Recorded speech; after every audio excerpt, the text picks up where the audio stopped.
So, hello guys, what's up? It's me again, Alicia nyo, at nagbabalik ulit para sa ating panibagong video. So, mga minamahal, alam nyo naman 'di ba na muling inungkat ni former President Duterte na itong si President Bongbong Marcos daw po ay gumagamit ng heroin, bangag nga 'di ba kung ilalarawan ni former President Duterte. Sabi niya pa nga, baka pag umidad ka ng 80, abay hindi ka na nakakatayo, baka pahiga-higa ka na lang dyan sa kwarto mo. So, muling naungkat ni former President Duterte na itong si PBBM daw po ay bangag. Oo, gumagamit daw po ng pinagbabawal na gamot. Ngunit meron akong ipapakitang video sa inyo na maglalarawan dito. Sino nga ba ang totoong bangag? Sino nga ba ang totoong gumagamit ng illegal na droga? So ngayon, pakinggan nyo tong video na to mga minamahal. It only 16 seconds. Panoodin ninyo Kasi nagmamoriwa na ako. Kasi nagmamoriwa na ako. Nagmamoriwa na ako. Nagmamoriwa na ako. Nagmamoriwa na ako.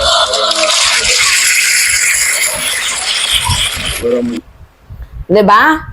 So, yung video na yan, pinarinig ko pa sa inyo inulit-ulit ko kasi nagmamariwana ako Kasi nagmamariwana ako Pinaulit ko, inulit ko, inislow ko mga minamahal para nang naririnig ninyo. 'Di ba? Na nanggaling na din mismo sa bibig ni former President Duterte na siya ay gumagamit ng marijuana. See? 'Di ba? Yan kasi ang hilig sa kanila yung ang hilig nilang mag-akusa, pero sila din naman pala yung gumagawa. O, tingnan nyo to Meron din ako ipapakitang article sa inyo mga minamahal. O, ano yung nakalagay dyan? Basahin natin yung balita. June 4. 37 Davao City employees dismissed after testing positive for drugs. So imagine nyo sinasabihan nyo na bangag, itong si PBBM, na uulol na, weak leader, kung ano-ano pa. Kasi hanggang doon lang naman yung issue na kaya nilang iba to Di ba wala nang iba? Samantalang itong si PBBM, real talk yun, yung iniwan niyang salita doon. Sa kandidato namin, kahit tingnan ninyo, walang sumasaludo dito sa China. Di ba? Walang gustong niyuyurak ang West Philippine Sea. Walang nanunukhang. Walang korap. Di ba? Walang bula ang propeta. Walang pinabiling suka. So, nagigets ninyo, yung mga tirada ni PBBM, totoo naman talaga. Walang nagnanakaw ng kabanabayan habang sumasailalim tayo sa pandemya, which is yung formally issue, tapos, yung pagbenta ng napakamahal na mga testing kits panahon ng pandemic na instead sana tinulungan tayo pero ginawa nilang negosyo. Diba? So, yung mga tirada ni President Bongbong Marcos, mga minamahal, clearly stated talaga na ginawa naman nila. Well, yung accusation nila kay PBBM, like, bangag daw, wala ka namang matibay na ebidensya, puro lang salita. Nagigets ninyo yung punto mga minamahal, puro lang sila salita, puro lang sila accusation, kasi doon lang naman sila magaling ang mag-akusa na bangag si ganyan, kahit wala namang matibay na ebidensya. Biruin nyo, akusahan ba naman nila si PBBM na nagsisex orgies daw? Sino naman yung ka-sex orgies niya? Nagvuvudo. Nag-arkela daw si PBBM ng tawag dito, yung mangkukulam daw, witchcraft. Yan yung sabi ni Kibuloy. Nag-arkela daw ng witchcraft, tapos meron daw parang every biyernes, diba? Mga minamahal dyan sa Malacanang, parang nire-ritualan daw. Like, imagine nyo grabe yung kanilang mga accusation. Like, unrealistic. Hindi makatotohanan. Mag-akusa ka na nagdodroga ang presidente pero isa na lang yung kidney niyan. At saka imagine nyo inakusahan si former president, si Digong na mismo nag-akusa kay PBBM na gumagamit daw po ng droga. Matagal niya na daw pong alam since nung mayor pa lamang daw siya during that time. Alam mo naman pala di ba? Alam mo naman palang gumagamit, bakit wala?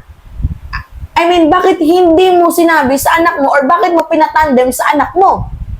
Di ba kung gumagamit si PBBM bilang isang magulang, papayag ka ba na yung anak mo itatandem mo sa kandidatong adik?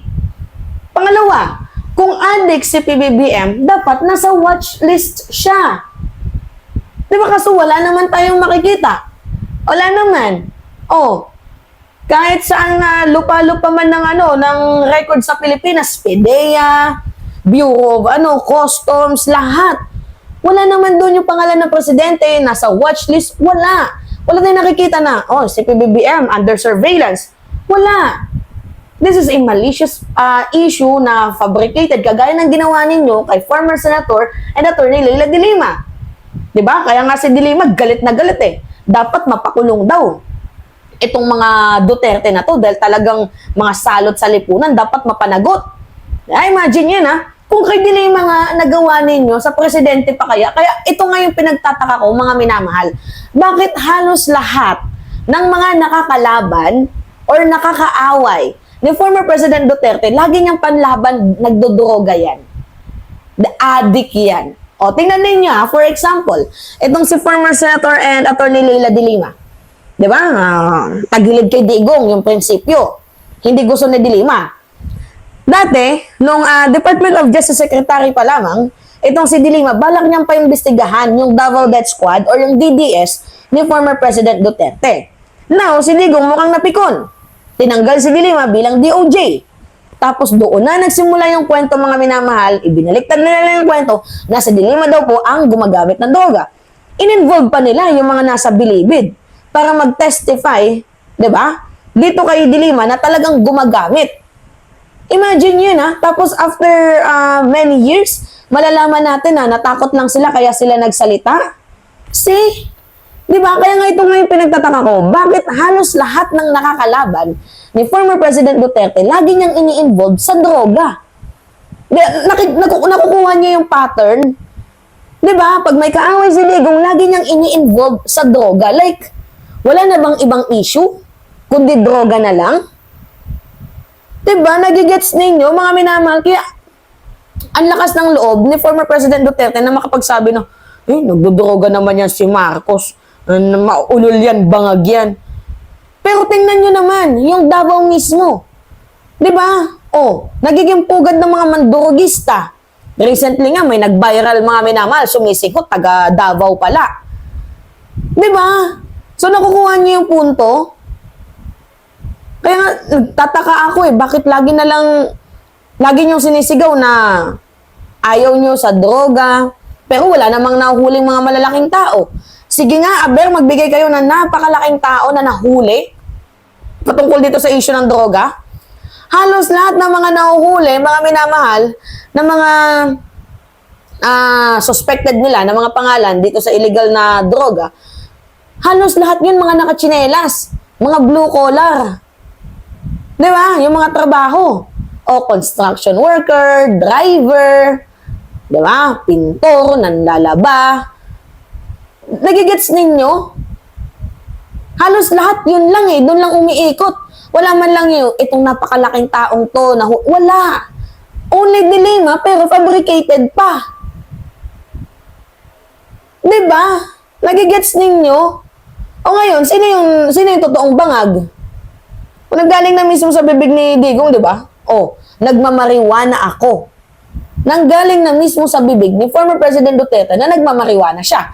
Ngayon, kaya nga sabi ko, sino ba ang totoong bangag? Dahil kung hindi ka bangag, hindi ka magsasabi na ipapapatay ko yung mga senador na yan. Kung hindi ka bangag, hindi mo sasabihin yan. Diba? Kung hindi ka bangag, hindi ka mag-iisip ng mga fabricated stories. Well, I think that is an effect of fentanyl. Diba? Paano kasi? Kaya lagi nakaganyan si Digong, mga minamahal, na aksidente daw yan. Nung bata pa. Di ba, tingnan nyo, pag nagsasalita siya, lagi nakaano yung kamay niya sa mukha. Kasi masakit daw yung dito ni Digong. Na-aksidente daw yan itong si Digong. So, only way, parang hindi ngumuwi yung kanyang bunganga, dahil nagtatake siya ng fentanyl. Yung fentanyl yan po yung lifesaver para sa kanya. And I think that illegal drugs, di ba, may side effect na, kaya ganyan mag-isip itong si former President Duterte. Kung ano-ano mga hallucination ang pumapasok sa kanyang isipan. Diba? Kung ano-ano mga fabricated stories ang kanyang naiisip para masira ng isang tao.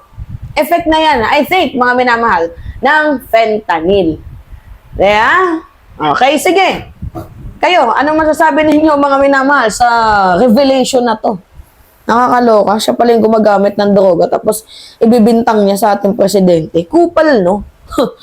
Alright, again mga minamahal, it's me, Alicia nyo. Pahingi lang po ako ng comments, likes, and share.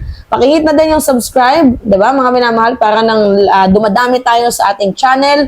At lumalawak yung range ng mga viewers natin at madami nakakarinig sa atin, subscribe ninyo to. Hit nyo yung notification bell para nagiging updated kayo sa mga video na ipapalabas natin.